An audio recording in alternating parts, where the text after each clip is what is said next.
Movie को देख के स्वाति और राजेश के दिमाग में एक प्लान आया और ये प्लान था सुधाकर को रास्ते से हटाने का। सी राजेश रेड्डी के ऊपर, उसके चेहरे के ऊपर वो तेजाब डाल दिया स्वाति ने। चेहरा बदल सकते हो, आप आवाज़ कैसे बदलोगे? आप आदमी का जो बेसिक होता है नेचर वो कैसे बदलेंगे? ये बातें उन्होंने शायद सोची ही नहीं थी। नमस्कार, मेरा नाम है मृत्युंजय त्रिवेदी और आप देख रहे हैं अमर उजाला। अपराध लोक के दूसरे एपिसोड में आपका बहुत बहुत स्वागत है। आज हम लोग अपराध लोक में जो एक केस डिस्कस करने वाले हैं, जिस केस पर चर्चा करने वाले हैं, वो केस जब हमने सुना, जब हमने जाना, जब हमने उसके बारे में पढ़ा, तो ऐसा लगा कि ये इस तरह के भी अपराध हो सकते हैं क्या सोसाइटी में इस तरह के भी अपराध होते हैं। हालांकि उस केस पे मूवी बन चुकी है। वो मूवी कौन सी है, उस मूवी में क्या पटकथा है और ये घटना कहाँ की है, किस साल की है और ये इस घटना के मूल वजह क्या रही, इन सब बातों पर हम बात करेंगे। हमारे साथ रोज़ की तरह हमारे साथ मौजूद हैं हमारे वरिष्ठ सहयोगी वरुण कुमार जी।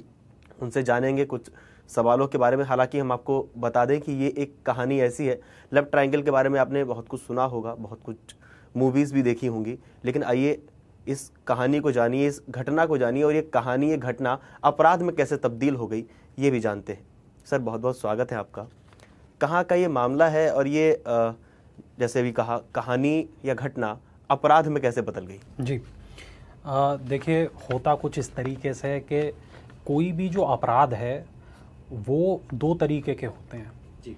ऐसा कहते हैं, पुलिस की थ्योरीज ऐसा कहती हैं, पुलिस के बड़े अधिकारी ऐसा मानते हैं कि या तो अपराध होता है बहुत ही कोल्ड ब्लडेड, आदमी पहले सोचता है, समझता है, प्लान बनाता है, उसके बाद अपराध को अंजाम देता है।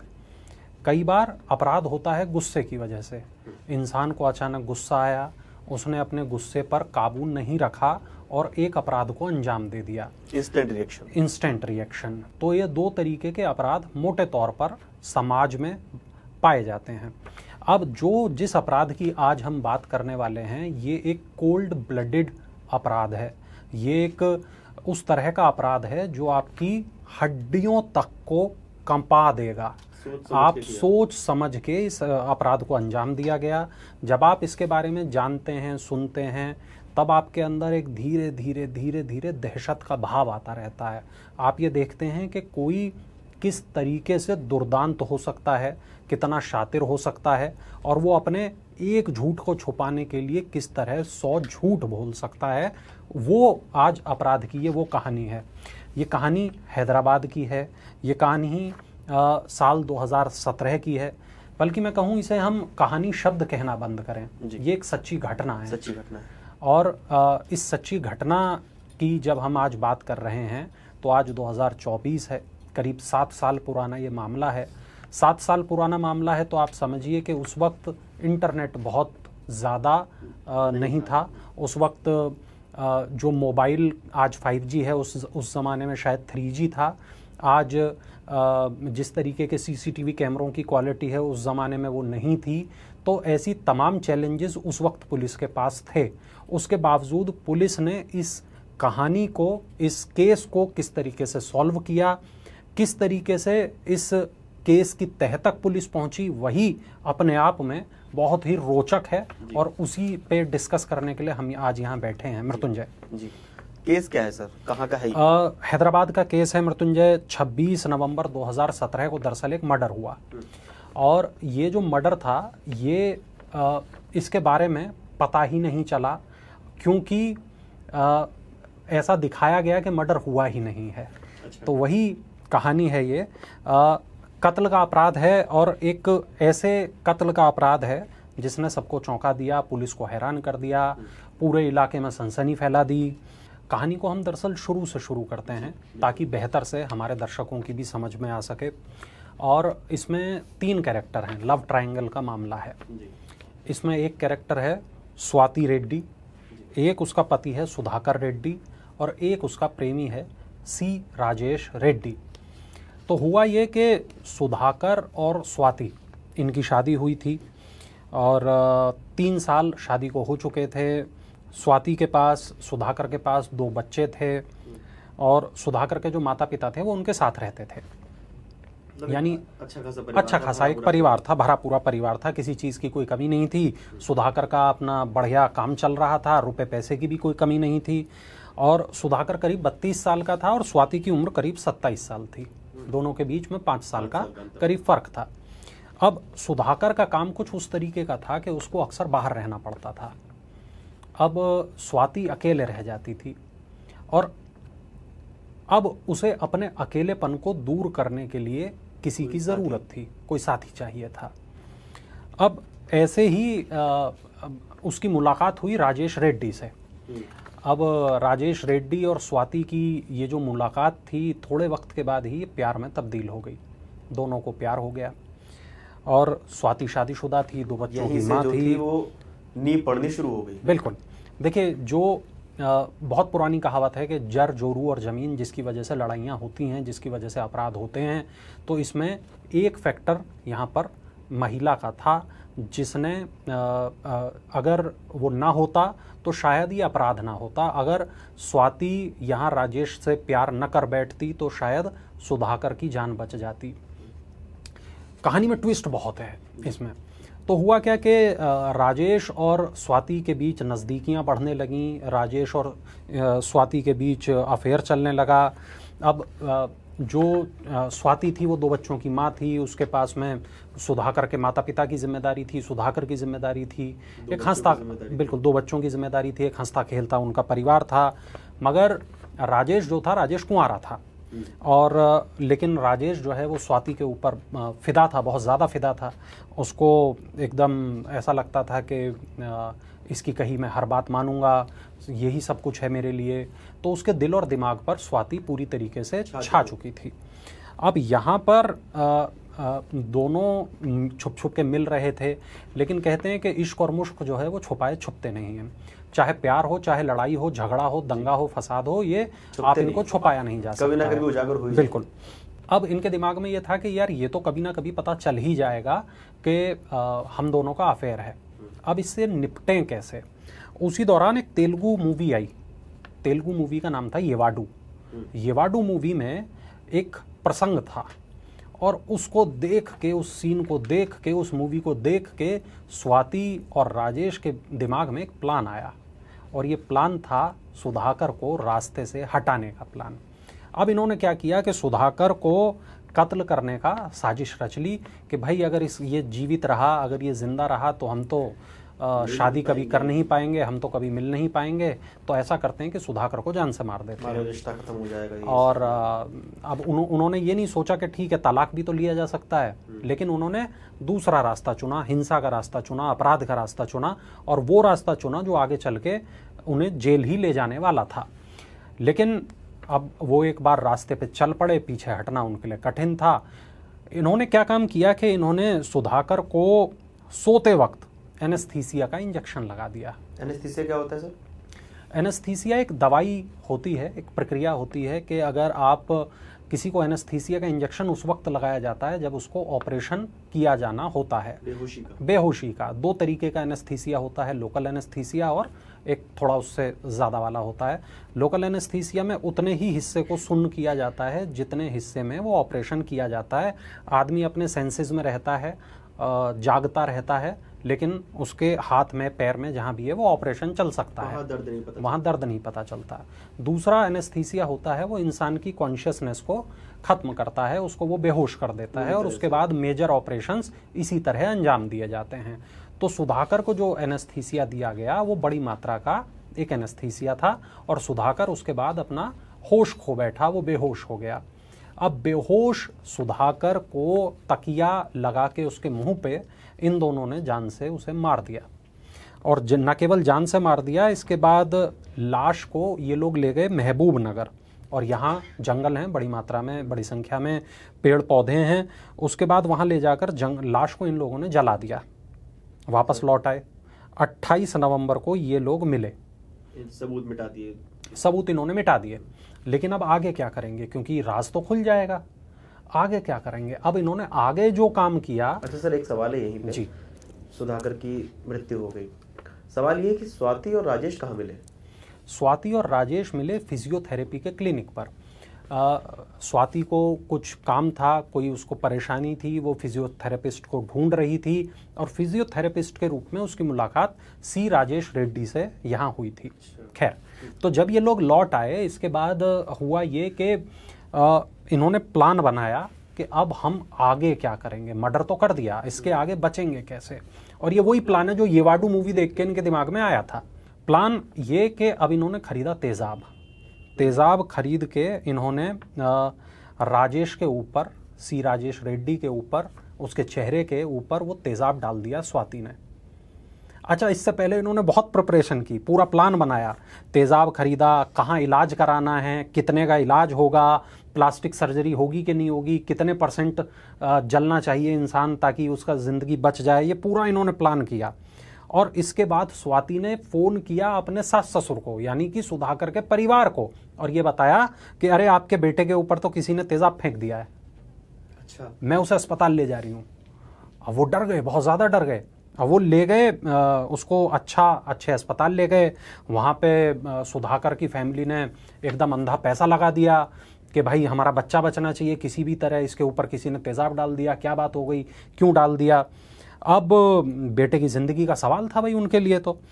लेकिन उन्हें क्या पता था कि जिसको वो सुधाकर समझ रहे हैं ये तो सुधाकर है ही नहीं, ये तो सी राजेश रेड्डी है।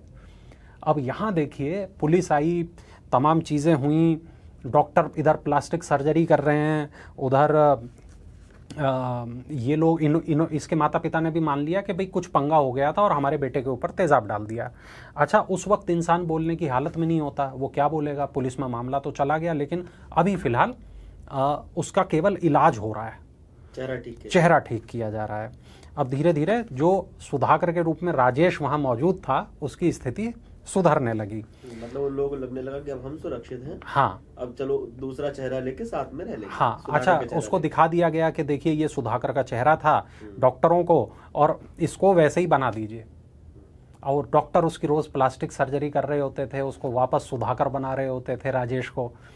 लेकिन आप चेहरा बदल सकते हो, आप आवाज़ कैसे बदलोगे, आप हरकतें कैसे बदलोगे, आप आदमी का जो बेसिक होता है नेचर वो कैसे बदलेंगे, ये बातें उन्होंने शायद सोची ही नहीं थी। यहाँ से मामला उनका खुलने लगा, फंसने लगा। वो अपने रिश्तेदारों को नहीं पहचान पा रहा था, वो अपनी जो मेमोरीज़ हैं, चूँकि वो मेमोरीज़ तो सुधाकर की मेमोरीज़ थी, वो रिकॉल ही नहीं कर पा रहा था। उससे पूछा जाता था कि अच्छा एक बार तो ऐसा हुआ था, अब उसे पता ही नहीं कैसा हुआ था। उसका कोई दोस्त आया और सुधाकर कैसे हो, अब उसे पता ही नहीं ये आदमी कौन है। तो उस तरीके से वो धीरे धीरे फंसने लगा। अब जब ये फंसने लगा तो उसने याददाश्त का असर का नाटक शुरू कर दिया, मूवी के अंदर मूवी चला दी। ये वाडू तो थी उसने अपनी नहीं शुरू कर दी, उसने एक ये भी चला दी, मेरी तो याददाश्त चली गई, मैं तो बहुत शौक में हूँ। मगर सुधाकर के माता पिता को थोड़ा थोड़ा ये लगने लगा कि ये बेटा हमारा है भी या हमारा नहीं है। मगर एक दिन वहाँ पर कुछ ऐसा हो गया कि जिससे ये पूरा जो भेद है ये खुलने लगा, मतलब थोड़ा और खुलने लगा। हुआ क्या कि राजेश को अस्पताल की तरफ से दिया गया पीने के लिए मटन सूप। अब उसने इनकार कर दिया और उसने ये भी बोला कि मैं तो शाकाहारी हूँ, मैं ये मटन सूप नहीं पी सकता। अच्छा, हाँ, कि सुधाकर मांसाहारी था, वो मटन सूप पीता था। अब इसके बाद हुआ ये कि यहाँ पर बैठा था सुधाकर का एक बहुत ख़ास रिश्तेदार। अब उसने ये पूरी बात नोटिस की, वो बोला कुछ नहीं, लेकिन वो घर गया और उसने सुधाकर के माता पिता को ये बात बताई कि ऐसे ऐसे बात है। अब जैसे ही बताया तो वो दोनों उन्होंने कुछ रिश्तेदारों को बुला लिया और उस दिन वहाँ पे उसके आसपास तमाम रिश्तेदार जमा हुए और उससे सवाल कुछ किए गए, खाने पीने को लेके सवाल किए गए, कपड़ों को लेके सवाल किए गए और उसकी पसंद नापसंद को लेकर सवाल किए गए। तो इस पूरे टेस्ट में राजेश हो गया फेल। अब इन लोगों को तो ये अंदाज़ा हो गया कि ये हमारा बेटा सुधाकर नहीं है, ये कोई और है, लेकिन उन्होंने खेल को बिगड़ने नहीं दिया। अब ये है कौन, इसकी पहचान करनी है। हाँ, उन्होंने सोचा कि अगर हम अभी बोल देंगे कि हल्ला मचाएंगे तो ये पता चल जाएगा। उन्होंने कहा अरे होता है कोई बात नहीं, तुम्हारे शायद याददाश्त पे असर पड़ा है बेटा, कोई बात नहीं, धीरे धीरे तुम ठीक हो जाओगे, फिर करेंगे हम लोग बात वगैरह वगैरह, और कह के वो लोग वहाँ चले गए। लेकिन जैसे ही वो वहाँ से निकले अस्पताल से, वो सीधे पहुँचे पुलिस के पास और उसके बाद पुलिस को बताया कि भाई हमें ऐसा लग रहा है और ये मामला है, अब आगे आप देखो। अब पुलिस तो हैरान हो गई। अच्छा, पुलिस इस बात की जांच कर रही थी कि तेजाब किसने फेंका। सुधाकर के ऊपर, राजेश के नहीं, क्योंकि राजेश को तो अभी तो वो सीन में है ही नहीं, तो पता ही नहीं राजेश कौन है। तो वो सुधाकर के ऊपर तेजाब फेंकने की जांच जो है वो कर रही थी पुलिस। अब उन्हें ये बताया गया कि ये आदमी सुधाकर नहीं है, ये कोई और है, आप इसके बारे में पता करो। अब पुलिस ने जांच जब करने लगी पुलिस, तो जांच के दौरान उसने कहा कि भाई यहाँ साइन कर दो। उसको बोला सुधाकर को, जो कि राजेश था। अब उसे आते तो थे नहीं साइन करने, सुधाकर वाले कैसे साइन करूं, तो उससे कहा फिंगरप्रिंट दो। अब जब फिंगरप्रिंट लिए पुलिस ने और उसके बाद आधार कार्ड से मिला लिया। अच्छा, वहां पे खेल चल गया कि मैं तो याददाश्त चली गई, साइन करना भूल गया। हाँ, तो फिंगरप्रिंट दो। हाँ, फिंगरप्रिंट दो, आधार कार्ड से मिला लिया। अब आधार कार्ड पे जैसे ही मिलाया, बायोमेट्रिक डेटा निकल आया, आधार कार्ड से पता चल गया अरे ये तो राजेश है। अब वहां पर हुआ ये कि पुलिस ने अब एक और काम किया, उससे पूछा कि तुम्हारे ऊपर तेजाब कहाँ फेंका गया था। अब वो हड़बड़ाहट में उसने वो सही जगह बताई जहां पर वो तेजाब फेंका गया था। अब उसे अंदाजा ही नहीं था कि वहां कोई सीसीटीवी भी हो सकता है। अच्छा, अब देखिए 28 नवंबर की वो घटना जिसमें स्वाति ने राजेश के ऊपर तेजाब फेंका और सुधाकर को मारने के बाद ये पूरी घटना सीसीटीवी में रिकॉर्ड हो गई। अब वो सीसीटीवी पुलिस को मिल गया। अब इसमें सुधाकर और राजेश ये दोनों दिखाई दे रहे थे। ये दिखाई दे रहा था कि स्वाति ने किस तरीके से राजेश के ऊपर तेजाब फेंक दिया। अब यहां उसके बाद में पुलिस को अब यहां एक चाहिए था कन्फेशन, क्यों फेंका भाई, क्यों फेंका, क्या हुआ, उसके ऊपर क्यों फेंका। हाँ, तो उसके बाद में राजेश के कमरे के बाहर पुलिस को तैनात कर दिया गया और उसके बाद स्वाति को पुलिस स्टेशन ले गए। होम अरेस्ट कर दिया उसे। हाँ, और स्वाति से पूछा कि भाई बताओ कहानी क्या है, ये देखो तुम तेजाब फेंकती इसमें दिख रही हो, अब कहानी बताओ कहानी क्या है। अब स्वाति डर गई, उसने वो येवाडू वाली कहानी भी बता दी और अपना पूरा गेम प्लान भी बता दिया कि किस तरीके से हमने अपने पति को मारा था, किस तरह महबूब नगर के जंगल में उसे जला दिया था और किस तरीके से यहाँ पे हमने अपने प्रेमी के चेहरे पे तेजाब डाला था। उसने ये पूरी कहानी पुलिस को बता दी। तो 10 दिसंबर 2017 पुलिस ने स्वाति को गिरफ्तार कर लिया, मगर राजेश को नहीं किया क्योंकि राजेश का इलाज चल रहा था। इसके बाद हुआ ये कि राजेश का इलाज पूरा हुआ, फिर राजेश को गिरफ्तार किया गया। और राजेश, देखो सज़ा क्या होती है, सज़ा सिर्फ ये नहीं होती कि कोर्ट आपको क्या सज़ा दे रहा है, सज़ा ये भी होती है कि आपको ईश्वर ने क्या सज़ा दी है, आपको समाज ने क्या सज़ा दी है। तो हुआ ये कि राजेश की माँ ने राजेश के साथ अपने सारे रिश्ते खत्म कर दिए कि मेरे बेटे ने ऐसा घृणित अपराध किया है जिसकी कोई माफ़ी नहीं हो सकती।